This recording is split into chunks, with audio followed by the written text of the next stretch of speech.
pero que muchas veces menosprecio esas felicitaciones, no porque sea grosera o algo, sino porque creo que no las merezco y me menosprecio realmente yo. Más me ha acompañado en este camino de euforia y es la comparación. El miedo puede hacer que nos perdamos muchas oportunidades. Hola, soy Vanessa Velarde, médico y amante locamente del skincare y el make-up. En este espacio vas a encontrar de todo, experiencias de vida, tips, conversaciones profundas, consejos de expertos, en fin, bienvenida al espacio de Hablando con Euforia, un espacio para nosotros. Hola, bienvenidos al, creo que último o penúltimo episodio, siempre les digo lo mismo, pero hoy vamos a hablar sobre el tema que les había ya mencionado en los 2 episodios anteriores y es sobre el síndrome de impostura o el síndrome del impostor. Quise prepararme para este episodio porque sí era algo que me había estado llamando mucho la atención, porque cada vez como que detectaba que tenía una que otra cosita de este síndrome. Y empecé a investigar un poco más y un poco más porque pues cuando yo quiero traer algo para acá, sí quiero poder expresar mi experiencia, pero también darles algunas herramientas que sean basadas en evidencia eh, y si es posible evidencia científica comprobada. ¿Listo? Eh, el síndrome de la impostura me llamó mucho la atención, que se presenta más que todo en mujeres. Es característico en aquellas personas que son altamente calificadas para ejercer una actividad. Y entre esas es mucho más común que se presente en mujeres que en hombres. Cuando me pongo a investigar el por qué, es porque en las mujeres hay mucha más falta de confianza en sus capacidades y en sus aptitudes con respecto a los hombres. Y si bien a nosotros a lo largo de la historia y de las generaciones se nos ha enseñado que la mujer ha tenido que luchar por obtener el puesto que hoy en día tiene o por permitirse enfrentarse a hombres por un puesto de trabajo o por trabajar hombre a hombre también en los lugares más altos de una oficina, también hay esa presión, nos permite que nuestros estándares de logro y nuestros estándares de éxito vengan con un sistema de creencias arraigado, en donde siempre para la mujer va a ser un poco más fuerte que para el hombre. Y muchas veces eso también nos hace no sentirnos capaces, aunque sí lo seamos, y no sentirnos, sobre todo, merecedoras de un logro, aún lo hayamos logrado. Y eso es la base de este síndrome. ¿De qué depende? Pues básicamente de las creencias arraigadas con las que arrastremos en nuestra historia y de nuestras familias y de nuestra evolución. Y básicamente, ¿de qué considero yo éxito?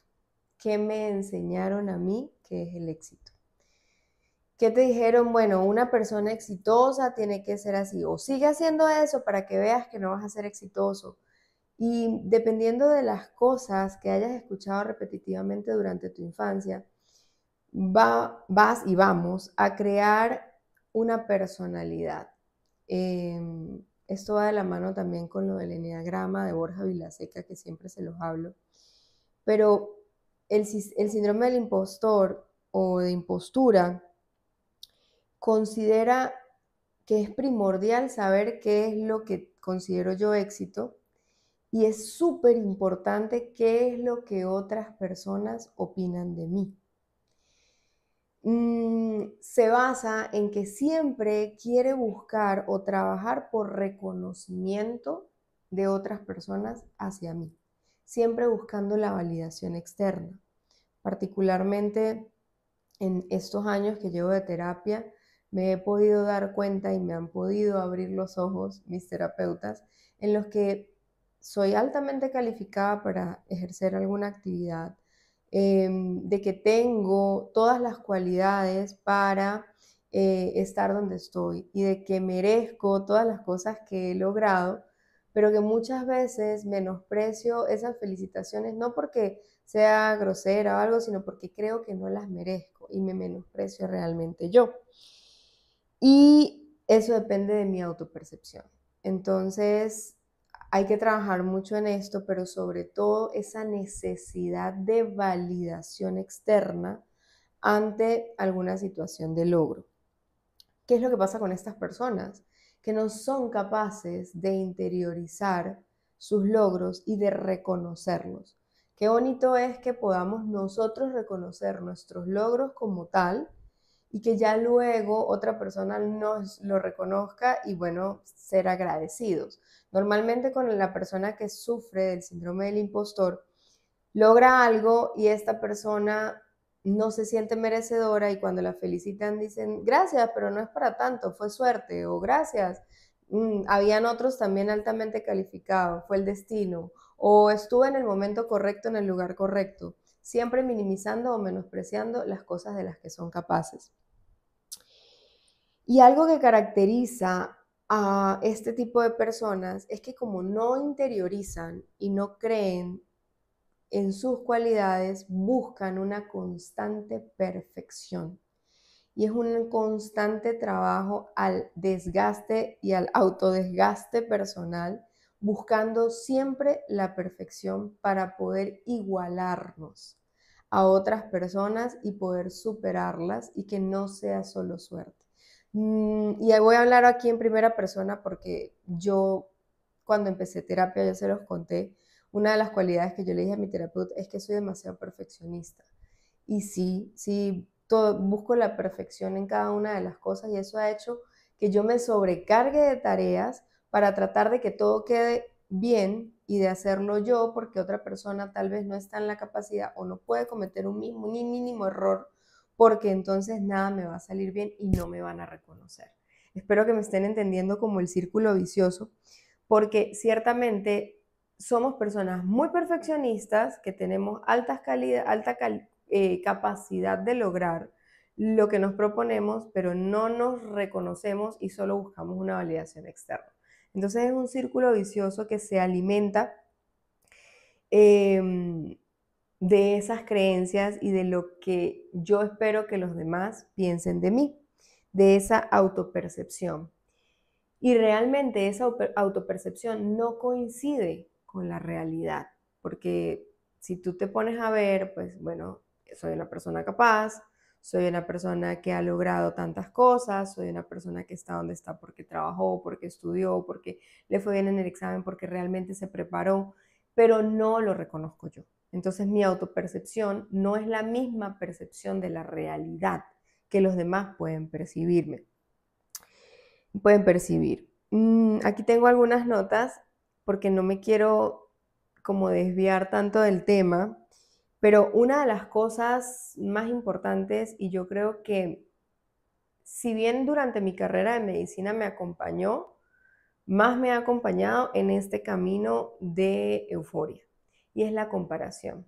Y yo creo que ninguno de nosotros en este momento está exento a compararse de una manera fuerte, dura, con respecto a personas que consideramos exitosas. Mm, Esa comparación externa en la que nosotros estamos siempre buscando, pero es que él es mejor que yo, pero siempre va a estar más arriba que yo, pero él hace eso y yo no. Esa comparación que vivimos día a día en las redes sociales no permite que nosotros realmente nos reconozcamos. Y es una de las de las características que tiene el síndrome del impostor. Y es que el síndrome del impostor no te permite reconocerte y te compara constantemente con otras personas minimizándote. Entonces, ¿qué hace el impostor? Y me encantó porque si bien no lo consideran una patología médica, sí es una situación o una condición que debe ser tratada para que la persona pueda sentirse completamente bien o lo más pleno posible. Cuando hablo de que no es una patología médica, no es considerada como una enfermedad, ¿ok? Si vieron el del síndrome de burnout, yo les había hablado algo más o menos parecido al principio, pero el síndrome del agotamiento o de la fatiga se asociaba como predictor o como coadyuvante a que se presentara una enfermedad. En este caso no está asociado, pero sí es necesario tratarlo para nuestra salud mental. ¿Qué tiene de característico es el síndrome de la impostura? Y es que también se puede asociar a síntomas físicos. Cuando una situación es repetitiva y vienen esos pensamientos negativos, que ya los vamos a mencionar porque hay un circulito espectacular que me gusta del ciclo del síndrome del impostor, donde te ayuda a entender el pensamiento de una persona con este síndrome. Si eso es repetitivo en el tiempo, viene la ansiedad. Y la ansiedad se presenta y se asocia con síntomas clínicos, ya con síntomas físicos, como insomnio, irritabilidad, dolor de cabeza, que son cosas que ante un estrés persistente y esa situación y esa autoflagelación que tiene nuestra mente ante nuestras capacidades, conllevan a que esa ansiedad desarrolle o desarrollemos por esa ansiedad, si lo formulo mejor, desarrollemos ciertas características. Entonces, yo me hice el test, se los voy a dejar acá abajo en la descripción, el test del síndrome del impostor de Clance y Imes, y es súper fácil. Ejemplo, primera pregunta, ¿a menudo ha tenido éxito en una prueba y tarea, aunque antes de realizarla tenía miedo de no hacerla bien? Entonces, te hace como preguntas como que nunca, raramente, a veces, frecuentemente o siempre. Entonces,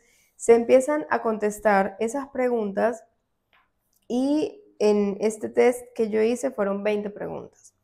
Por ejemplo, la última, me siento mal y desanimado si no soy el mejor o al menos muy especial en situaciones que implican logros. Entonces tú vas marcando cómo te vas sintiendo y en mi caso, les muestro, la puntuación estuvo entre 60 y 61 y 80. Eso significa que frecuentemente experimento el síndrome del impostor. Pero ¿a dónde quiero ir con todo esto? Y quiero que ustedes vean, lo tengo marcado, yo rayo los libros, me encanta rayar los libros. Si me conocen, yo soy adicta a los resaltadores y todas las cositas de oficina, así que obviamente un libro lo voy a rayar. Pero el ciclo del impostor me pareció súper lindo por cómo sale en este gráfico. Cuando se te presenta un primer reto, y me voy a tomar el permiso de leer de acá y mis notitas para poder explicarlo de la mejor manera. Y yo creo que este episodio va a quedar como que parte 1 hablando sobre qué es el síndrome del impostor y parte 2 ya les daré estrategias, porque para no hacerlo tan largo y aburridor. Pero cuando a mí se me presenta un nuevo reto, vienen los pensamientos negativos. Entonces vamos a ponernos en los zapatos de alguna persona. Quiero optar por un trabajo. En mi caso, optar por trabajar en tal unidad de cuidados intensivos. Entonces vienen los pensamientos negativos y esos pensamientos negativos pues tienen una explicación de por qué nuestra mente empieza con pensamientos negativos como que tal vez no podré, pero será que es muy difícil, pero será que, uy, si estoy al nivel de ese trabajo, será que mis compañeros sí me ayudarán, y empiezan esos pensamientos con la intención de protegernos de tener una mala experiencia, ¿ok? Entonces, el miedo siempre va a buscar protegernos de alguna situación que tal vez pueda ser desagradable. Pero esto también puede llevarnos a que nosotros nos perdamos de oportunidades porque nos agarremos de ese miedo y no avancemos. Entonces, el primer paso de ese ciclo es los pensamientos negativos. Estoy segura que la mayoría de las personas que están viendo este podcast o de las personas que optan por un nuevo reto vienen a su cabeza pensamientos negativos. Luego viene la preocupación, donde visualizamos todo lo malo que puede suceder, pero una y otra vez. Por supuesto, dependiendo de qué tan ansiosa sea seamos nosotros y nuestro tipo de personalidad, pues esos pensamientos negativos y esa preocupación va a ser más intensa o menos intensa, y por supuesto dependiendo también de lo importante que sea el reto que nos estamos proponiendo. Pero se visualiza todo lo malo que nos puede pasar una y otra vez. ¿Y si quedo y me va mal? pero entonces, ¿y si me llega un paciente y no lo sé tratar? ¿Y si estoy sola en un turno y no puedo tratar al paciente y pasa algo malo? O sea, empieza ese bucle en nuestra mente de pensamientos negativos que nos van a llevar a una preocupación, que si se mantiene vendría el paso número 3, que nos va a desarrollar ansiedad. Vamos a desarrollar ansiedad. Y ahí ya vienen los síntomas físicos: cansancio, viene dolores de cabeza, tensión muscular, dolor en el cuello, estreñimiento o cólicos, todos esos síntomas que pueden ser asociados a esa ansiedad por esa repetición de pensamientos negativos y preocupación sostenida en el tiempo. Luego aparece como tal el miedo, y es el miedo en el síndrome del impostor. Me llama mucho la atención porque hay miedo a fallar, miedo a no ser lo que los otros esperan de mí y miedo a obtener el logro. Entonces, obviamente el miedo a fallar creo que queda claro, y si no lo logro me da miedo no poderlo hacer. El miedo a que me van a dejar de querer o no me van a valorar igual o mi credibilidad no va a ser la misma. Pero una vez si lo logro, ahí viene el miedo de que lo logré y ahora qué responsabilidades voy a tener, cómo va a afectar eso mi vida. Y no preguntas basadas en una organización, sino en miedo. O sea, me da miedo tener un nuevo logro porque voy a tener muchas más responsabilidades y no me siento capaz de tenerlas. Luego viene la duda. Entonces, si viene, bueno, pienso negativo, me preocupo, si persistente me pongo ansiosa, me da miedo realmente y viene la duda, donde afloran todas esas inseguridades y yo empiezo a compararme. Entonces, realmente empiezo a compararme: ¿y será que sí puedo? ¿Y si no? Y empiezo a dudar si me postulo, por ejemplo, en mi caso, a ese cargo. Y ahí es cuando yo les decía que el miedo puede hacer que nos perdamos muchas oportunidades. Luego viene la procrastinación, que yo soy realmente experta en eso y lo he tratado de mejorar muchísimo y creo que lo he logrado poco a poco, no al 100%. Pero este es un término que ha puesto de moda recientemente en los últimos años, y si pasan ustedes reels van a ver síntomas de que estás procrastinando, síntomas de procrastinación. Y aquí hay dos cosas importantes. Una es que dejas de hacer. Simplemente esperas que haya un momento mejor o que haya un momento oportuno o que hoy no puedo porque no puedo salir a sacar tal papel que me piden porque está lloviendo, o empiezo a dilatar todo ese proceso. Siéntese, siéntese tranquila. Karen está parada para no hacer nada de ruido. Hágalo, Karen. Ellas la conocen a pesar de que usted no salga. Entonces ese miedo para posponer lo más que puedo el inicio de lo que tengo que hacer para lograr eso. Y la otra es el trabajo y la autoexigencia en exceso, que sería ya pasarnos al perfeccionismo, porque estoy tratando de revisar al máximo, reviso mi currículum vitae, reviso mi hoja de vida, reviso esto con tal de no llevarla, por ejemplo. Esa también sería un ejemplo de procrastinación. Luego viene obviamente una parte inevitable, que es la realización del trabajo, ya sea optar por ese puesto, ya sea empezar realmente a trabajar o hacer la presentación o lo que sea que yo vaya a hacer, que es ese momento en la que tenemos la capacidad de lograrlo, aunque no lo creamos, y se nos hace realmente fácil y fluye, ¿ok? Porque estamos en la capacidad de hacerlo. Y luego de que lo logramos, vienen los éxitos y las alabanzas, porque realizamos el trabajo y en ese momento no nos creemos merecedores. Creemos, sí, pero bueno, fue suerte, o igual aún estando ahí, no creemos que seamos merecedores de haber logrado ese reto. Luego viene una época o un momento de alivio temporal en el que ya pasa ese miedo, por ejemplo, a que ya lo logré y ahora qué responsabilidades voy a tener y ahora cómo va a cambiar mi vida, porque ya simplemente internalicé que ya lo logré. Ya pasan esos momentos de alabanza y de felicitación, de reconocimiento, ya se vuelve algo más cotidiano y viene un momento de calma. ¿Y cuando reinician todos estos síntomas? Cuando viene un nuevo reto. Entonces es un ciclo de nunca acabar y tenemos que hacernos conscientes de eso. Yo voy a dejar hasta aquí el primer episodio, bueno, el penúltimo episodio, que lo decidí dividir en dos partes. Este va a ser el episodio 9. En el 10 trataré ya de finiquitar, para que terminemos la primera temporada, por fin. ¿Y por qué quería hablar del síndrome del impostor? Porque es algo que he notado cada día más en mí. Y yo estoy segura que todos los que estamos acá y los que no están acá, pero que están altamente cualificados para las actividades que están haciendo.